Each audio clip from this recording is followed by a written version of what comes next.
మన ప్రభుని యేసుక్రీస్తు నామములో మీకు అందరికీ మరొకసారి వందనాలు సమర్పిస్తున్నాను.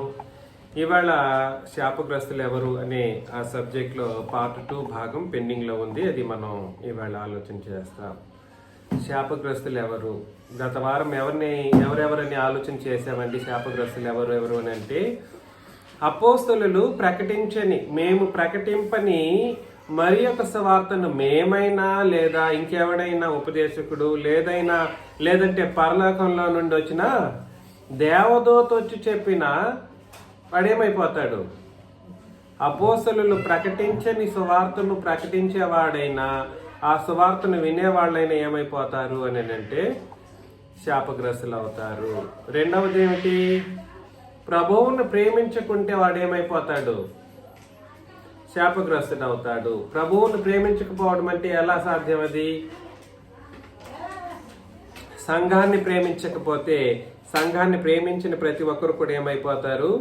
శాపగ్రస్తులు అవుతారు అనే ఆలోచన చేశాం.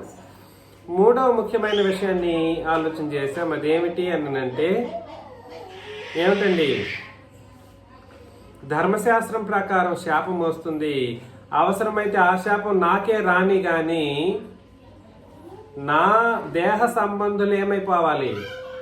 క్రొత్త నిబంధన ప్రకారం రక్షణ పొందాలి.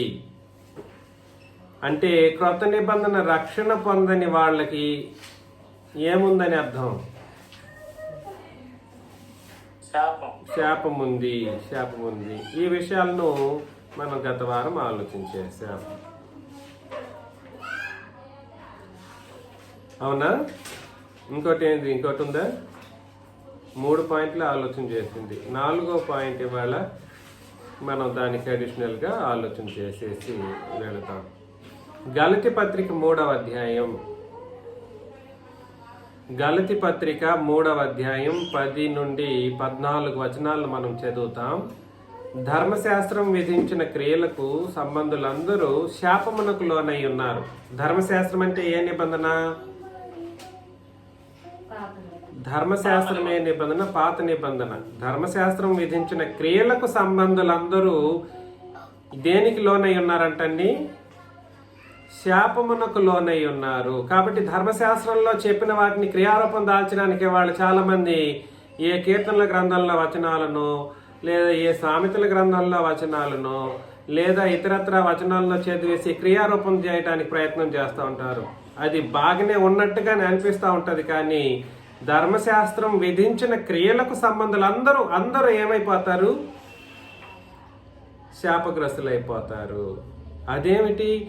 మీరొక్కరే పరలోకం పోతారా అని అడిగాడు ఒకడు. క్రొత్త నిబంధన సంఘంలో మీ దగ్గర బాప్తీసం తీసుకున్న వాళ్ళే పరలోకం పోతారా? ఇంతమందిని దేవుడు నరకానికి పంపించేస్తాడా? పాత నిబంధన కూడా పాటిస్తే వాళ్ళని కూడా నరకానికి పంపించేస్తాడా అన్నట్టుగా అడిగారు. మరి ఇక్కడ ఏం చెప్పింది వచనం?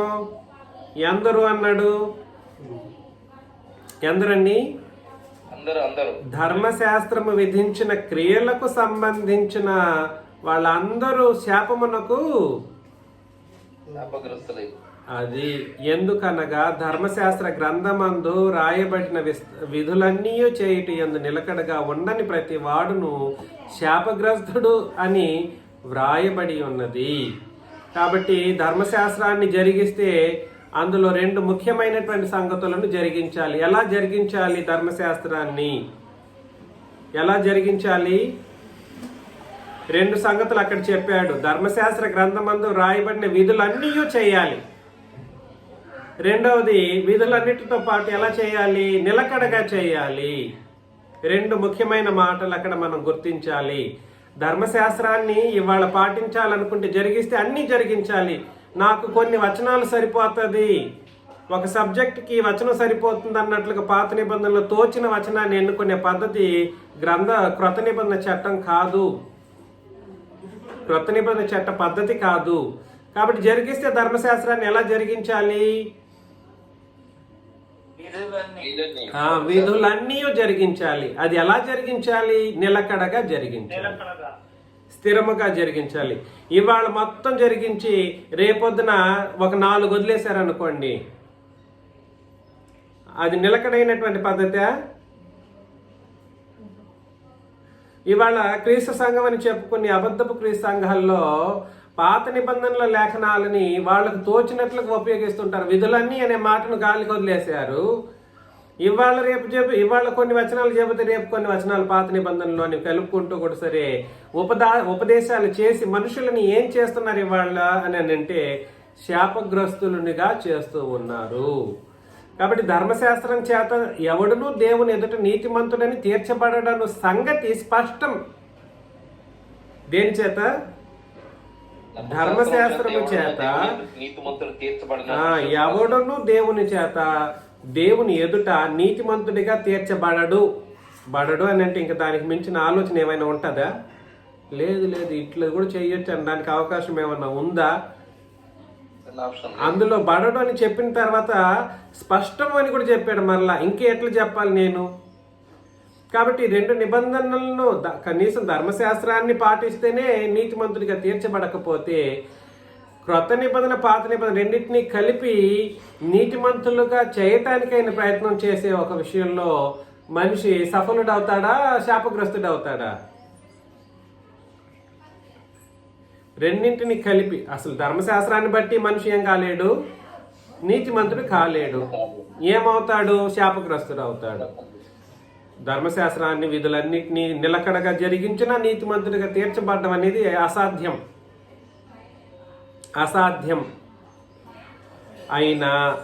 అయినా 2 నిబంధనలు కలిపితే అంతకంటే శాపగ్రస్తమైనటువంటి ఒక స్థితిలోకి దిగజారిపోగలడు అన్నది మనకు ఎల్లప్పుడూ గుర్తుండాలి. ఏలి అనగా నీతిమంతుడు విశ్వాస మూలముగా జీవించును. కాబట్టి జీవితం దేని ప్రకారం కలగాలి అని అంటే విశ్వాసం మూలంగా. ఇక్కడ చెప్పబడిన విశ్వాసం అన్నది క్రొత్త నిబంధన విశ్వాసం గురించి చెప్పడం జరిగింది. నీతిమంతుడిగా తీర్చబడాలంటే క్రొత్త నిబంధన విశ్వాసాన్ని బట్టి నీతిమంతుడిగాను, ఆ నీతిమంతుడు విశ్వాస మూలముగాను జీవించే ఒక నిలకడైన జీవితం గురించి చెప్పడం జరిగింది. ధర్మశాస్త్రము విశ్వాస సంబంధమైనది కాదు చెప్పేశాడు. ఏంటిది? ధర్మశాస్త్రము విశ్వాస సంబంధమైనది కాదంట. అంటే ఏ విశ్వాస సంబంధమైనది కాదని దాని అర్థం? క్రొత్త నిబంధన విశ్వాస సంబంధమైనది కాదు, కానీ దాని విధులను ఆచరించి వాటి వలననే జీవించును. ఆత్మను గూర్చిన వాగ్దానం విశ్వాసం వలన మనకు లభించినట్లు. ఆత్మను గూర్చిన వాగ్దానం, ఆత్మ, ఈ మాట మీరు గుర్తుపెట్టుకోవాలి. ఆత్మ ఎవరు? పరిశుద్ధాత్మను గూర్చిన వాగ్దానం విశ్వాసం వలన మనకు లభించినట్లు అబ్రహాము పొందిన ఆశీర్వచనం క్రీస్తు యేసు ద్వారా అన్ని జనులకు కలుగుటకై క్రీస్తు మన కోసం శాపమై. ఇక్కడ మన కోసం అన్న మాట ఇశ్రాయేలీల కొరకు అనే మాటను మీరు పక్కన రాసుకోండి. యేసు ప్రభు ఇశ్రాయేలీల కోసం శాపగ్రస్తుడయ్యారు. ధర్మశాస్త్రం యొక్క శాపం నుండి వాళ్ళని విమోచించాడు. అర్థమవుతుంది? అది అక్కడ చెప్పడం జరిగింది. క్రీస్తు మన కోసం శాపమై మనలను ధర్మశాస్త్రం యొక్క శాపము నుండి విమోచించెను. మనం అన్ని జనులమైనటువంటి ఒకప్పుడు అన్ని జనులుగా ఉన్న వాళ్ళకి ధర్మశాస్త్ర సంబంధమైన శాపం రాగలుగుతుందంటే రాదు. ఎందుకు? అన్ని జనులకు కాదు ఇచ్చింది ధర్మశాస్త్రాన్ని. ఎవరికి ఇచ్చారు మరి? ఇశ్రాయేలీయులకి ఇచ్చారు. కొంచెం సిద్ధాంతపరంగా వెళుతూ ఉంది ఈ సబ్జెక్టు. చాలా సిద్ధాంతపరమైనటువంటి విషయమే. ఇక్కడ క్రీస్తు మన కోసం శాపమై అని అంటే సర్వలోకం కొరకు ఆయన శపించబడినట్లుగా ఆయన సిలువలో వేలాడదీయబడలేదు. సర్వలోక పాపము కొరకు వేలాడదీయబడ్డాడు, కానీ ఇశ్రాయేలీల యొక్క శాపం కొరకు కూడా సరే ఆయన వేలాడదీయబడ్డాడు. సర్వలోకం అయితే పాపము, ఇశ్రాయేలీల కొరకు అయితే ధర్మశాస్త్రం యొక్క శాపం. ఏంటి? 2 ముఖ్యమైన మాటలు ఇక్కడ మనం గుర్తించాలి. అన్ని జనుల విషయంలో ఆయన అన్ని జనుల పాపం కొరకు ఆయన ఏం చేయబడ్డారంటే సిలువ వేయబడ్డారు. అదేవిధంగా ఇశ్రాయేలీల యొక్క శాపం కొరకు ఆయన ఏమయ్యారు? సిలువ వేయబడ్డారు. 14వ వచనం, ఇందును గూర్చి మ్రాను మీద వేలాడిన ప్రతి వాడును శాపగ్రస్తుడని రాయబడి ఉన్నదంట. మాను మీద అంటే సిలువ మాను మీద వేలాడదీయబడిన ప్రతి వాడు ఏమై ఉన్నాడండి? శాపగ్రస్తుడు లేదా శాపగ్రాహి శపించబడినవాడు అని అర్థం. మరలా చెబుతున్నాను, యేసు ప్రభువు శపించబడినటువంటి స్థితిలో ఉన్నారనడానికి సర్వలోకం గురించి కాదు సుమి. ఆయన శపించబడిన స్థితి, ఇశ్రాయేలీయుల యొక్క శాపాన్ని ఆయన తన మీద వేసుకొని ధర్మశాస్త్రాన్ని సహితం నెరవేర్చి ముగించినందుకు ఆయన ఇశ్రాయేలీయుల నిమిత్తమే శాపగ్రాహి అయ్యాడు, కానీ సర్వలోక పాపం విషయంలో శాపగ్రాహి కాదు. అర్థమవుతుందా? పాపం విషయంలో ఆయన ఏమై ఉన్నారు? పాపముగా చేయబడ్డారు. పాపం విషయంలో ఆయన పాపముగా చేయబడ్డారు, పాపిగా చేయబడ్డారు. ఆయనలో పాపం లేదు. అదే విధానంలోనే ధర్మశాస్త్రం విషయంలో ఆయన నిజంగా శాపగ్రస్తుడు కాదు. ఇశ్రాయేలీల నిమిత్తం ఆయన ఏమయ్యారని అంటే శాపగ్రాహి అయ్యాడు, శాపగ్రస్తుడయ్యాడు. అంతే తప్ప ఆయన వాస్తవానికి శాపగ్రస్తుడు కాదు. అది ఎందుకు? ఇక్కడ ఆత్మను గూర్చిన వాగ్దానం విశ్వాసం వలన మనకు లభించినట్లు అన్నాడు. ఇక్కడ మనకు అన్న మాట సంఘాన్ని ఉద్దేశించినది. ఆత్మను గూర్చిన వాగ్దానం విశ్వాసం వలన మనకు లభించినట్లు. అబ్రహాము పొందిన ఆశీర్వచనం ఈ క్రీస్తు యేసు ద్వారా అన్ని జనులకు కలుగుటకై. ఈ మాట మీరు అర్థం చేసుకోండి. ఇశ్రాయేలీల విషయంలో ధర్మశాస్త్రమును బట్టి ధర్మశాస్త్రాన్ని నెరవేర్చే కోణంలో యేసు ప్రభు శాపగ్రస్తుడయ్యారు కానీ ఆయన నిజంగా శాపగ్రస్తుడు కాదు. కొరింథీయులకు రాసిన మొదటి పత్రిక 12వ అధ్యాయం. కొరింథీయులకు రాసిన మొదటి పత్రిక 12వ అధ్యాయం మొదటి 3 వచనాలను చదివినప్పుడు 12 మొదటి 3 వచనాలు. మరియు సహోదరులారా, ఆత్మ సంబంధమైన వరములను గూర్చి మీకు తెలియకున్నట్టు నాకు ఇష్టం లేదు. ఇక్కడ మళ్ళీ ఆత్మ సంబంధమైన అంటే పరిశుద్ధాత్మ సంబంధమైన వరం. ఇది ఎప్పుడు మనం పొందుకుంటాం? బాప్తిస్మం తీసుకునేటప్పుడు పరిశుద్ధాత్మ అను వరమును మనం పొందుకుంటాం. ఆ విషయం గురించి మాట్లాడడం జరుగుతుంది. మీరు అన్ని జనులై ఉన్నప్పుడు మోగ విగ్రహములను ఆరాధించుటకు ఎటుపడినట్టు నడిపింపబడతారని మీకు తెలియను. అన్ని జనులుగా ఉన్నప్పుడు ఏ విగ్రహాలకి? మోగ విగ్రహాలు. అవి పలకం, అవి వెనికిడి ఉండదు, ఏమీ ఉండదు. మోగ విగ్రహములను ఆరాధించుటకు ఎటుబడితే అటు నడిపింపబడితే అని అన్నాడు. అంటే అర్థమేమిటి? నిలకడలేని స్థితి, స్థిరం. అలా కాదు. మోగ విగ్రహాలను ఆరాధన చేయటానికి ఎక్కడో ఒక మోగ విగ్రహం ఉంటుంది. ఆ మోగ విగ్రహం దగ్గరికి పరిగెత్తుకుంటూ పోతాడనమాట వీడు. ఎట్లాగా? ఆ మోగ విగ్రహం దగ్గరికి పరిగెత్తుకుంటూ పోతాడు. నడుచుకుంటూ పోయే వాళ్ళు ఉన్నారు, చెన్నై నుండి నడుచుకుంటూ పోతా ఉంటారు. ఎటు పడితే అటు వీళ్ళు ఏం చేస్తారంటే, ఇక్కడ ఒక మోగ విగ్రహం ఉందంటే ఇక్కడికి వెళ్తారు, ఇది అయిపోయిన తర్వాత ఇంకో చోటుకి వెళ్తారు, అక్కడ ఒక మోగ విగ్రహం ఉంటుంది, అక్కడ అయిన తర్వాత ఇంకో చోటుకి వెళ్తాడు. ఎట్లా ఎటు పడితే అటు వాటిని ఆరాధించడానికి తిరుగుతూ ఉంటారన్నమాట. కాబట్టి అన్ని జనులై ఉన్నప్పుడు మోగ విగ్రహములను ఆరాధించుటకు ఎటు పడినా అటు మీరేం చేయబడ్డారంటే నడిపింపబడతారని మీకు తెలియను. ఇక్కడ మనకు అర్థం అవ్వాల్సిన విషయం మరొకటి ఏమిటంటే, క్రీస్తు సంఘాలని చెప్పే వాళ్ళందరూ ఏం చెప్తుంటారో తెలుసా? మా దగ్గర వచ్చి మీరందరూ ఇక్కడ మా చర్చి బిల్డింగ్లో కూర్చొని ఆరాధన చేయాలి, అందరూ కలిస్తేనే ఆరాధన అన్నట్లుగా చెప్తా ఉంటారు. ఇది కూడా ఒకలాంటి మోగ విగ్రహపు ఆరాధన విధానమే. ఇక్కడే రావాలి, స్థానిక సంఘము అని ఒక చర్చి బిల్డింగ్ ఏర్పాటు చేసుకొని ఇక్కడికి వస్తేనే మీరు ఆరాధన చేసినట్లు అన్నట్లుగా. నో, దానికి ఆ ప్లేస్కి ఒక స్పెషాలిటీ క్రియేట్ చేస్తారు మనుషులు. ఒక ప్రత్యేకతను క్రియేట్ చేయడం ద్వారా ఏం జరుగుతుంది? మాకు అక్కడికి వెళ్ళకపోతే ఆరాధన చేసినట్లుగా ఉండదు అన్నట్లుగా మనుషుల యొక్క మనసులు మార్చివేయబడుతుంది అన్నమాట. నేను చెప్పేది మీకు అర్థమవుతుందా? సంఘము ఆత్మ సంబంధమైనది. సంఘం ఎటువంటిదండి? ఆత్మ సంబంధమైనది. సంఘము ఆత్మ సంబంధమైనది అన్నప్పుడు శరీరం ద్వారా ఆరాధన చేయకూడదు. శరీరమును బట్టి ఆరాధన చేయకూడదు. ఇన్ని శరీరాలు కూర్చున్నంత మాత్రమేది సంఘం కాదు. ఎలాగా? ఇన్ని శరీరాలు కూర్చుంటే అది సంఘం కాదు. వీళ్ళందరూ ఒకలాంటి హిప్నాటిజం అంటారు, లేదా హిపోక్రిసిస్ హిప్నాటిజం లాంటివి కొన్ని క్రియేట్ చేసి మోగ విగ్రహపు ఆరాధన పద్ధతులను క్రీస్తు సంఘాల్లో ఏర్పాటు చేసుకున్నారు. ఫిలిప్పి 3:3 ఒకసారి చదవండి ఆన్లైన్లో ఉన్నవాళ్ళు.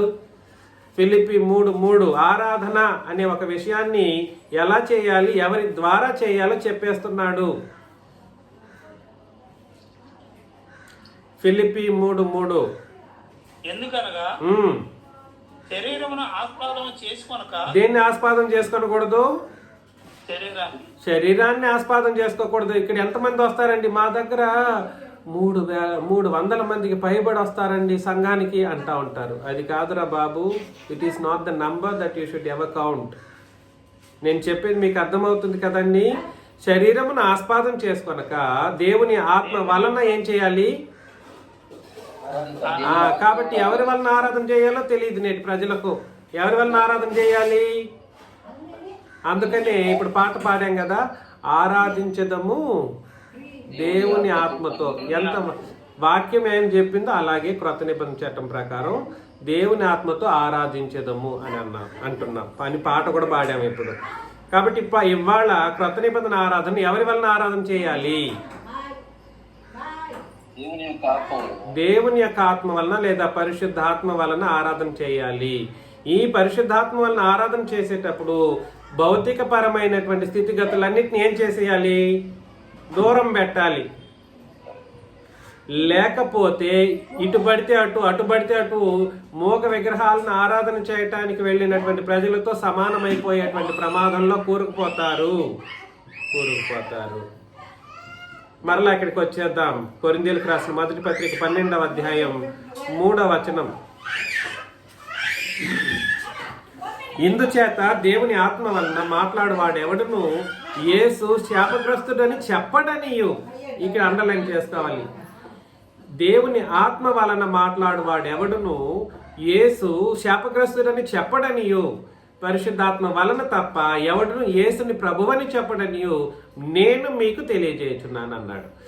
మీరు ఇక్కడ వ్యత్యాసం గుర్తించగలుగుతున్నారా?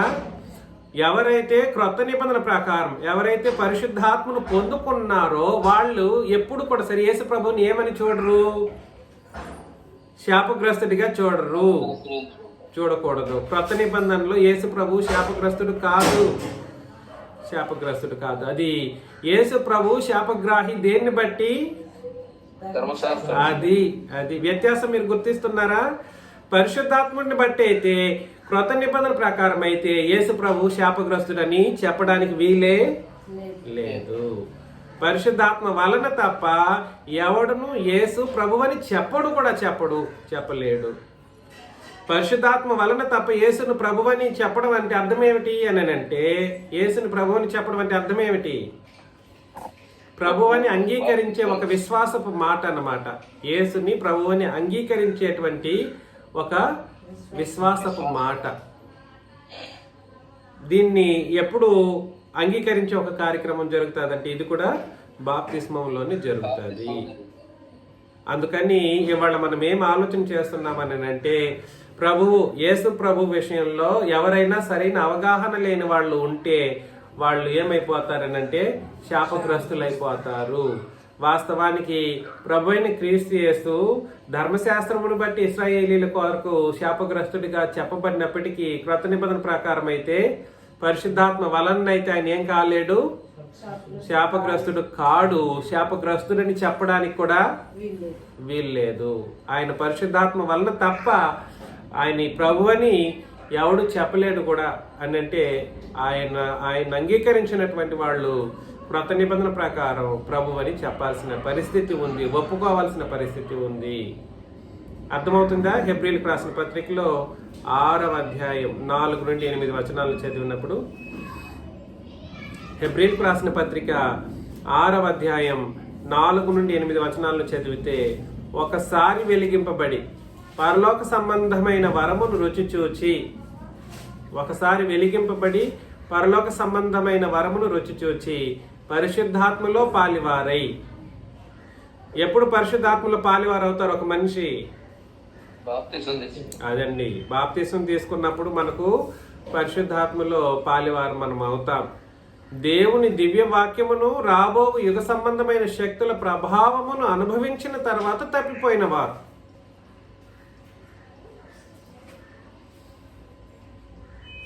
తమ విషయంలో దేవుని కుమారుని మరలా సిలువ వేయచ్చు.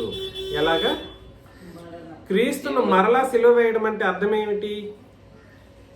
దేవుని దివ్య వాక్యంలో రాబో యుగ సంబంధమైన శక్తుల ప్రభావం అనుభవించి తప్పిపోయినటువంటి వాడు. క్రీస్తును మరలా సిలువ వేయడం అంటే అర్థం ఏమిటి? యేసు ప్రభు ఇప్పుడే కదా చెప్పాను, సిలువలో వేయబడ్డానికి 2 ముఖ్యమైన కారణాలు చెప్పాను. ధర్మశాస్త్ర మనుషులను వారి శాపము నుండి విమోచించటానికి, అన్య జనులను వారి పాపము నుండి విమోచించడానికి సిలువ వేయబడ్డారు.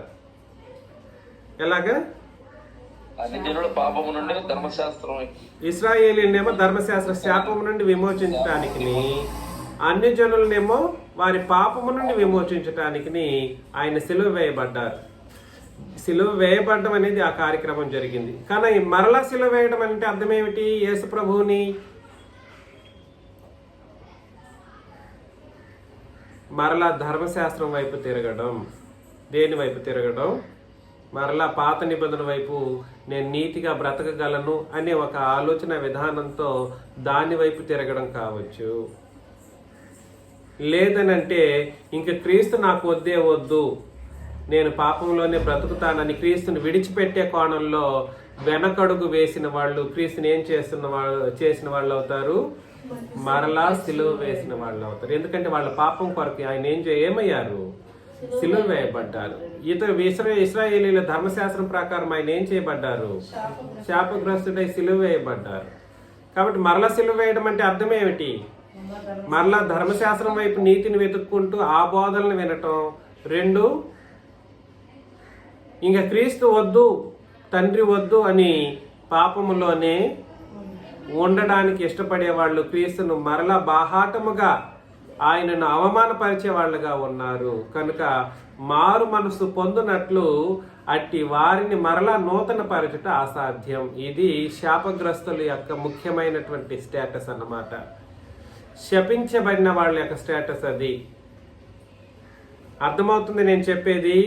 క్రీస్తు నీకు మాకు వద్దు, ఈ దేవుడు వద్దు, ఈ ప్రభువు వద్దు, మాకు మా జీవితం ఏదో మేము బ్రతుకుతామని వెనకడుగు వేసుకున్న వాళ్ళు, అదేవిధంగా మరలా ధర్మశాస్త్రంలో నీతిని వెతుక్కుంటూ ఆ నీతి ప్రకారం బ్రతకడానికి ఆయన ప్రయత్నం చేసేవాళ్ళు ఇవాళ మీ ఇళ్లలో ఎందెందరూ ఆ పాత నిబంధన ఉపదేశాలను వినడానికి వెళ్ళారు. వాళ్ళందరూ ఎక్కడికి వెళ్ళారని అర్థం? శాపాన్ని మూట కట్టుకొని రావడానికి మేము వెళ్ళారని అర్థం అన్నమాట. బైబిల్ పట్టుకొని వెళ్ళి మూగ విగ్రహములను ఆరాధించినట్లుగా వెళ్ళడానికి వెళ్ళి అక్కడికి వెళ్ళి శాపాన్ని మూట కట్టుకొని తల మీద వేసుకొని మీ ఇండ్లకి మరలా తిరిగి వస్తూ ఉంటారు. నేను చెప్పేది మీకు అర్థమవుతుందా? కాబట్టి ధర్మశాస్త్రపు శాపం చాలా తీవ్రమైనది. మీరు దాన్ని చులకనగా తీసుకోకండి. మరలా సిలువ వేయచ్చు బాహాటముగా ఆయన్ని అవమానపరుస్తున్నారు. క్రీస్తుని అవమానపరిచినటువంటి జనాంగం ఎక్కడో లేరు. ఎవరో క్రీస్తుని నమ్మకపోయినందుకు వారిని యేసు ప్రభువుని అవమానించినట్లు కాదు. కనీసం నమ్ముకోకపోయిన వాళ్ళైనా క్రిస్మస్ రోజు కలుసుకొని ఏదో ఒకటి చేస్తూ ఉంటారు. కానీ ఆయన నమ్ముకున్నామని చెప్పుకొని ధర్మశాస్త్రం వైపు తిరిగే వాళ్ళు ప్రభువైన క్రీస్తును, ఆయన సిలువను తృణీకరించి ఆయన్ను బాహాటముగా అందరి ముందు అవమానపరిచేటువంటి ఒక శపించబడిన జనాంగంగా ఎంచబడతారు. కనుక అట్లాంటి వాళ్ళని మారు మనసు పొందినట్లు వారిని మరలా నూతన పరచుట అసాధ్యం అని అన్నారనమాట. ఎట్లనగా భూమి తన మీద తరచుగా కురియు వర్షమును త్రాగి, భూమికి ఏమొస్తుంది? వర్షం వచ్చినప్పుడు ఏమవుతుంది? ఆ నీటిని త్రాగుతుంది. ఎవరి కొరకు వ్యవసాయం చేయబడినో వారికి అనుకూలమైన పైరులను ఫలించుచు దేవుని ఆశీర్వచనాన్ని పొందును. అయితే ముండ్ల తుప్పలను గచ్చ తీగలను దాని మీద పెరిగిన ఎడ్ల అది పనికి రానిదని విసర్జింపబడి, ముండ్ల తుప్పలు గచ్చ తీగలు. నేను ఇంతకు ముందు చెప్పినప్పుడు కూడా ఒక మాట చెప్పాను, ఎవరికైనా గుర్తుందో లేదో. ధర్మశాస్త్రము పాపం యొక్క ముళ్ళు ఏమిటండి? మరణం. పాపం యొక్క ముళ్ళు ఏమిటి? ధర్మశాస్త్రం. మరణం. పాపం యొక్క ముళ్ళు మరణం. ఆ తర్వాత దానికి బలం ఏమిటి? ధర్మశాస్త్రం. అది ఆ ముళ్ళ తుప్పలు గచ్చ తీగలు ఎక్కడి నుండి వస్తాయంటే దేన్ని బట్టి వస్తాయి? మరలా ధర్మశాస్త్రం. అది ముండ్ల తుప్పలు గచ్చ తీగలు అనేవి ధర్మశాస్త్రపు ఉపదేశాలు. ప్లెయిన్ గా క్రొత్త నిబంధన అనేది భూమి అయితే మన యొక్క హృదయం, ఆ హృదయం అనే భూమి మీద మనం క్రొత్త నిబంధన యొక్క విత్తనాలను విత్తుకుంటే అది ఆశీర్వచనాన్ని పొందినటువంటి ఆశీర్వాదకరమైన మనుషులముగా మనం ఎంచబడతాం. అర్థమవుతుందా? అందులో ముళ్ళ తొప్పులు గచ్చ తీగలు పెరిగితే అది పనికిరానిదని విసర్జింపబడి శాపము పొందతగినదగును. ఏం పొందుతుంది? అలా ఒక మనిషి శపించబడతాడన్నమాట.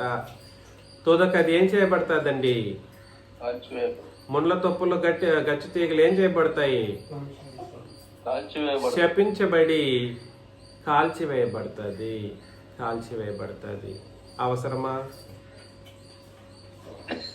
అవసరమా అండి? బైబిల్ పట్టుకొని ఎక్కడికో వెళ్ళి ఎన్ని కిలోమీటర్లు వెళ్తారో చెప్పలే. హైదరాబాద్ లాంటి మహానగరాల్లో, ఈ చెన్నై లాంటి మహానగరాల్లో ఎక్కడెక్కడికో వెళ్ళేసి వస్తారు. 30-40 కిలోమీటర్ల దూరం వెళ్ళి శాపాన్ని మూట కట్టుకొని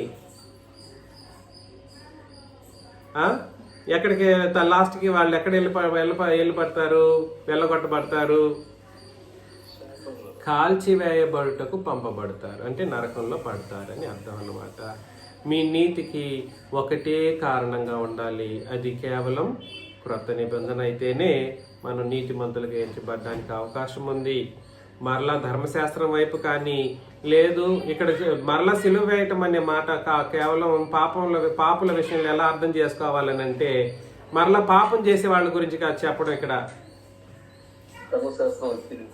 వినండి, పాపం చేసే వాళ్ళ గురించి కాదు మాట్లాడుతుంది.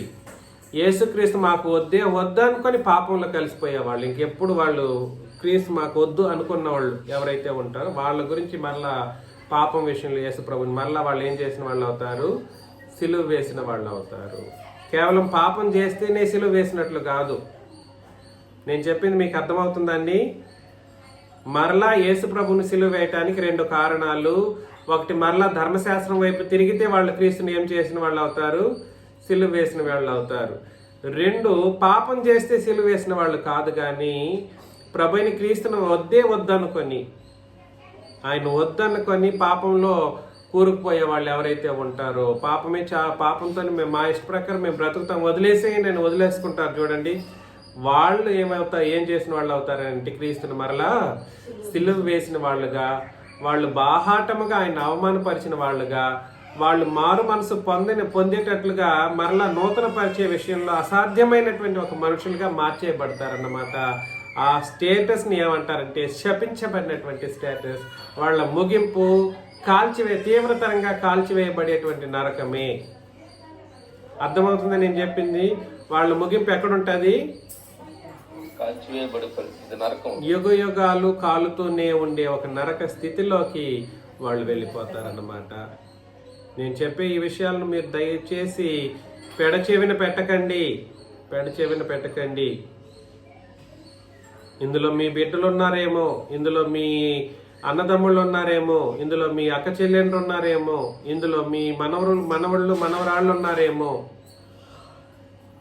ఇందులో మీ బంధురికాలు ఉన్నారేమో, మీ రక్తపు సంబంధికులు ఉన్నారేమో. ఆలోచన చేసుకుంటే మీకు మంచిది. శాపగ్రస్తులు. కాబట్టి ఫస్ట్ పాయింట్ ఏమిటి ఇవాళ దీంట్లో ఆలోచన చేస్తున్నది? ప్రభు అయిన క్రీస్తును శాపగ్రస్తుడని మనం ఏనాడు చెప్పకూడదు క్రొత్త నిబంధన ప్రకారం పరిశుద్ధాత్మ వలన. అయితే ఆయన దేన్ని బట్టి శాపగ్రస్తుడు అయ్యారనే విషయాన్ని మనం పరిశీలన చేశామనంటే ధర్మశాస్త్రమును ఇశ్రాయేలీలను బట్టి. అవునండి, అది. రెండవది, శాపగ్రస్తులు ఎవరు అనే ఆలోచన చేశామనంటే ఏంటి? క్రీస్తును మరలా సిలువ వేసిన వాళ్ళు ఎవరైతే ఉంటారో వాళ్ళు శాపగ్రస్తులు. క్రీస్తును మరలా సిలువ వేయడం అనే మాటకు అనేక వివరణ మనం చూసాం. క్రీస్తును మరలా సిలువ వేసే ఒక పరిస్థితి. చివరిగా 2 పేతురు 2వ అధ్యాయం 14 నుండి 22 వచనాలను చదువుతాం. 2 పేతురు 2వ అధ్యాయం 14 నుండి 22 వచనాలు. 2వ పేతురు అని కూడా చెప్పకూడదంట, పేతురు రాసిన 2వ పత్రిక అనాలంట. అది కూడా ఒక కమెంట్. అట్లాంటి పనికిరాని మాటలు మాత్రం మాట్లాడతారు. పేతురు రాసిన 2వ పత్రిక 2వ పేతురు 2వ అధ్యాయం 14 నుండి 22 వచనాల్లో, వ్యభిచారిణిని చూచి ఆశించుచు పాపము మానలేని కన్నులు గలవారును. ఎలాగా?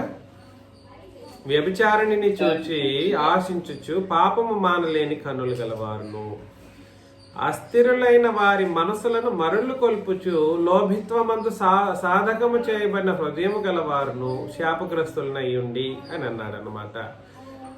కాబట్టి పాపము వ్యభిచారిణి అనే మాటే కాదండి. వ్యభిచారం మాత్రమే పాపం కాదు. పచ్చిగా అబద్ధం చెప్తా ఉంటారు. పచ్చిగా అబద్ధం, కుట్రలు, కుయుక్తులు, అనేక రకాలైనటువంటి ఏ పాపమైన వాటిని మానలేని మనసులు ఎవరైతే కలిగి ఉన్నారో, మానలేని కన్నులు ఎవరైతే, మనోనేత్రాలు కలిగిన వాళ్ళు ఎవరైతే ఉన్నారో వాళ్ళు ఏమై ఉన్నారు? శపించబడిన వాళ్ళు. పాపం మానాలి. పాపాన్ని మానని వాళ్ళు ఎవరైతే ఉన్నారో, అది మీరు కావచ్చు, నేను కావచ్చు, సంఘంలో ఇంకెవరైనా కావచ్చు, చేసేటువంటి పాపాన్ని మాని వేయలేని స్థితిలో ఉన్న వాళ్ళు ఏమై ఉన్నారు? శాపగ్రస్తులు.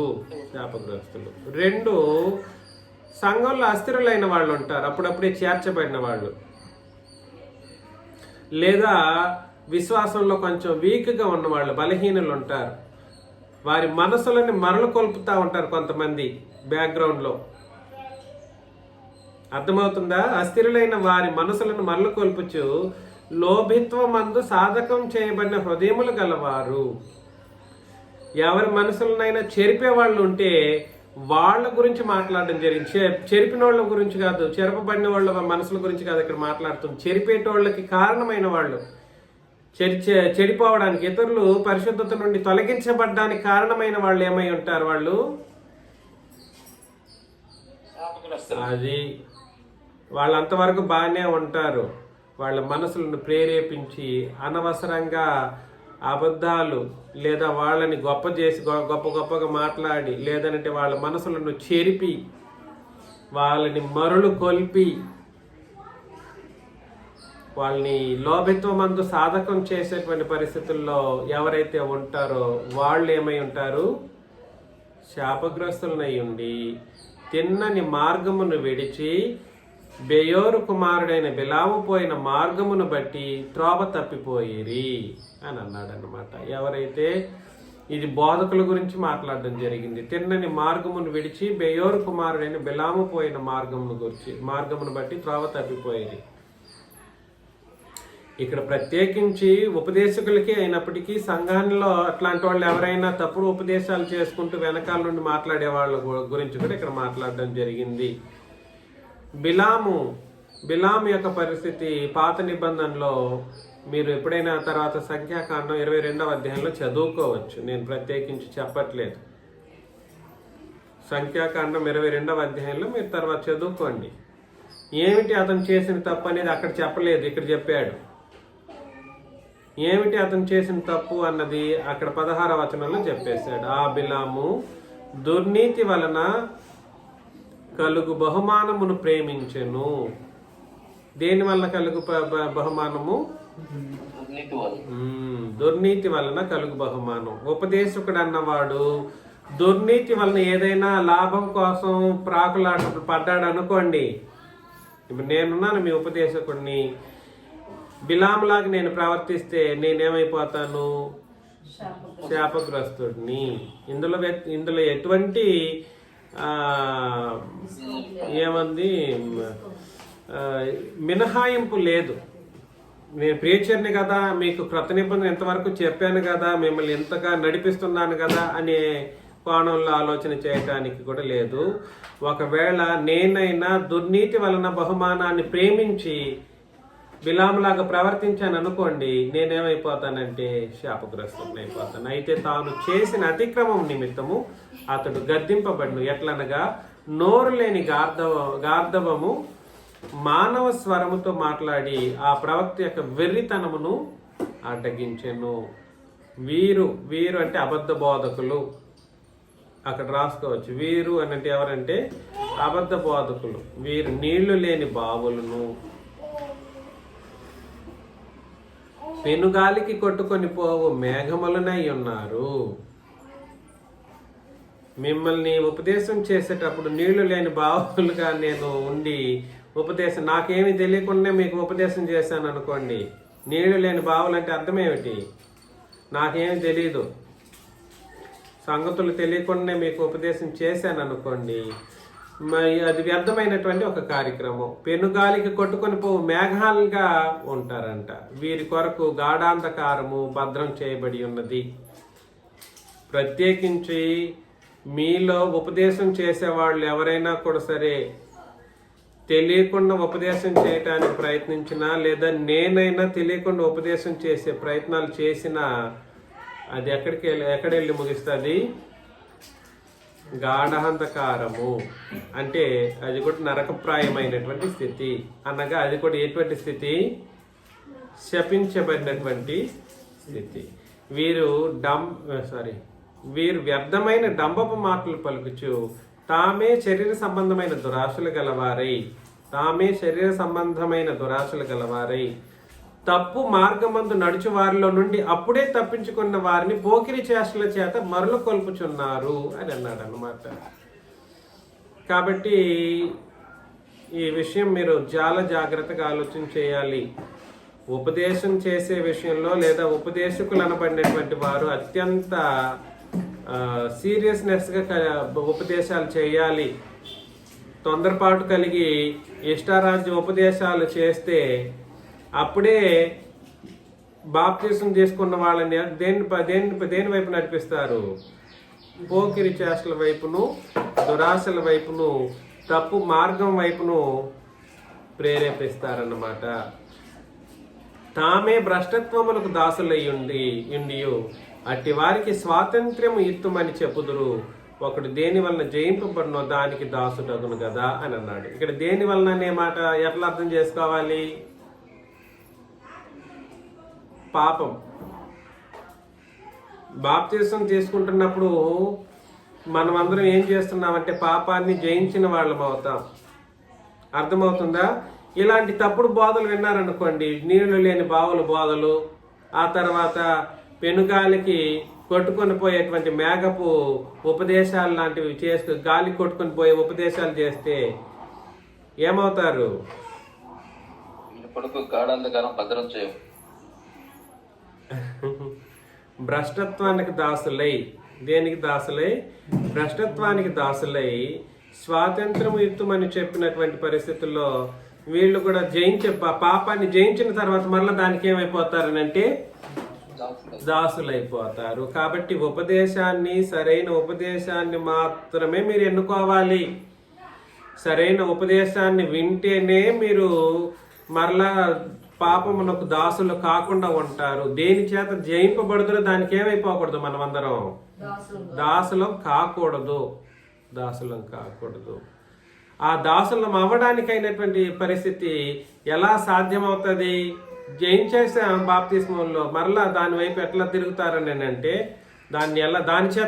పాపం చేత ఎలా జయించబడతాము అని అంటే, ఉపదేశం సరిగ్గా వినకపోతే పాపం చేత మనం ఏం చేయబడతాము? అందుకని ప్రతి బుధవారాలు కలవండి అంటాను నేను. ఎంత క్రొత్త నిబంధన విషయాలను, ఎంత సరైనటువంటి సంగతులను ప్రతి బుధవారమే కాదు, ఆదివారంలో కానీ ఇంకెప్పుడైనా కూడా సరే సంఘం నిర్ణయించిన ప్రతి తరగతులకు మిస్ అవ్వకుండా కలుస్తూ వచ్చినప్పుడు ఏం జరుగుతుందని అంటే, మన హృదయాలు ప్రేరేపించబడినటువంటి వారముగా మనం శపించబడిన స్థితిలో ఉండకుండానట్లు మన ఉపదేశాలు లేదా మన క్రొత్త నిబంధన మనల్ని నడిపిస్తుంది. 20వ వచనం, వారు ప్రభువును రక్షకుడైన యేసుక్రీస్తు విషయమైన అనుభవ జ్ఞానము చేత ఈ లోక మాలిన్యములను తప్పించుకున్న తరువాత మరలా వాటిలో చిక్కుబడి వాటి చేత జయింపబడిన ఎడల, అందుకే పాపం అన్నాను కదా, దేని వలన జయింపబడిన దానికి దాసుడు అవడం అంటే ఇది. వారు ప్రభువును రక్షకుడైన యేసుక్రీస్తు విషయమైన అనుభవ జ్ఞానము చేత ఈ లోక మాలిన్యముల నుండి తప్పించుకున్న తర్వాత, అర్థమవుతుందా, మరలా వాటిలో చిక్కుబడి. ఇక్కడ మన రక్షకుడైన యేసుక్రీస్తు విషయమైన అనుభవ జ్ఞానము అనేది ఎలా కలుగుతుంది? నేర్చుకోవటం వల్ల, నిబంధన వల్ల, క్రొత్త నిబంధన వలన. దేని వల్ల కలుగుతుంది? క్రొత్త నిబంధనను పదే పదే వినడం ద్వారా కలుగుతుంది. నేను చెప్పేది మీకు అర్థమవుతుందా?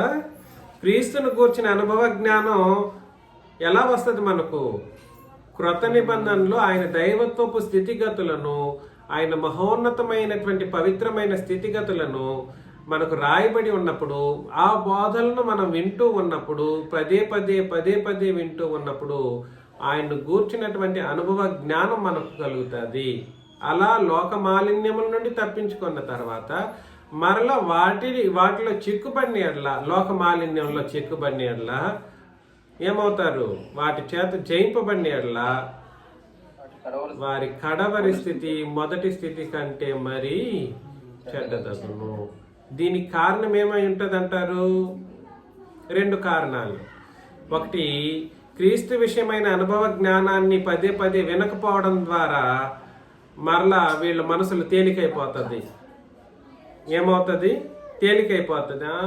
ఏముందిలే, ఈ బుధవారం కాకపోతే వచ్చే బుధవారం, ఈ ఆదివారం కాకపోతే వచ్చే ఆదివారం, అలా తేలికైపోతూ రోజు రోజుకి మనసు క్షీణించిపోయి ఆత్మీయ స్థితి రోజు రోజుకి పతనమవుతూ మరలా పాపం చేస్తే ఏం కాదులే, క్షమించడానికి యేసు ప్రభు ఉన్నారు కదా అన్నట్లుగా మరలా క్షమాపణ కొరకు మాత్రమే ఆయన ఉపయోగించుకుంటారు. దేని కొరకు? క్షమాపణ కొరకు మాత్రమే ఆయన ఉపయోగించుకుంటారు. ప్రార్థన ఉందిలే, మనకు ప్రార్థన, ఉపవాసముడి కావాలంటే ప్రార్థన చేద్దాం అన్నట్లుగా బోధన ఇక్కడ వినడం అనేది బోధకు సంబంధించిన విషయం. దయచేసి ఆలోచన చేయండి. తప్పుడు బోధనలు వినడం ద్వారా సరైనటువంటి విధానంలో బ్రతకలేరు, శాపగ్రస్తులు అయిపోతారు. అది ఎలా సాధ్యమవుతుంది? శాపగ్రస్తమైన స్థితిలోకి ఎలా మారుతారు అని అంటే, క్రీస్తును గూర్చిన అనుభవ జ్ఞానం అంటే బోధ, అర్థమవుతుందా? దాన్ని పదే పదే వింటూ ఉండడం ద్వారా మనం లోకమాలిన్యం నుండి తప్పించుకుంటాం. అలా కాలేదు అనుకుంటే ఏమైపోతారు? కడవరి స్థితి. కాబట్టి మొదటి స్థితి ఏమిటి? బాప్తిసం తీసుకోవడానికి మునుపున్న స్థితి మొదటి స్థితి. క్రొత్త నిబంధన ప్రకారం బాప్తిసం తీసుకొని, లేదా ఏదో తప్పుడు ఉపదేశాలను బట్టి బాప్తిసం అనుకుంటూ తప్పుడు భ్రమలో బాప్తిస్మాలు తీసుకొని నీతిగా బ్రతుకుతున్నామని చెప్పుకునేసి, ఇక్కడ చెప్పబడుతున్నది క్రొత్త నిబంధన ప్రకారం బాప్తిసం తీసుకున్న సహోదరులు